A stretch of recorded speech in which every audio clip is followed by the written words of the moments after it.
সেদিন আমার কলকাতায় ফেরার কথা ছিল, কিন্তু হঠাৎ করে অসুস্থ হয়ে পড়ায় রেডি হয়েও কিন্তু আমি সেদিন ফিরতে পারিনি। তারপর আর কি, খানিক ওষুধ খেলাম, রেস্ট নিলাম, আর একটু সুস্থ বোধ করতেই মা টেনে নিয়ে আসলো বিয়ে বাড়ি।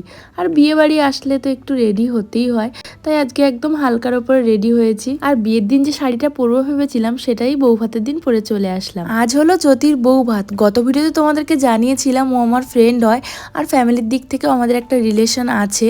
তো আজকে দুই তরফ থেকেই আমরা আমন্ত্রিত, মানে ছেলের বাড়ি মেয়ের বাড়ি হিসেবে কোনো যাত্রী হয়ে আসার কথা, বাট ছেলের বাড়ির থেকেও আমাদের হোল ফ্যামিলির নেমন্তন্ন ছিল। যাই হোক, তারপরে কিন্তু যত রকমের আইটেম ছিল স্টার্টারে এক এক করে সব ট্রাই করে নিলাম, ফুচকা, পকোড়া, কফি আর কোল্ড ড্রিঙ্কস। এরপরে যখন নতুন বরকনের কাছে একটু ফাঁকা হলো, তখন আমরা চলে গেছিলাম ফটো তোলার জন্য। তো আমরা বেশ কিছু ফটো তুলে চলে আসলাম খাওয়ার দিকে। খাওয়া দাওয়া কিন্তু বেশ ভালোই ছিল, মেনুটা দেখানোর কথা মনে ছিল না। যাই হোক, তারপরে মিষ্টি পান খেয়ে টোটোয় করে মা জেঠিমার কোলে চেপে বাড়ি চলে আসলাম।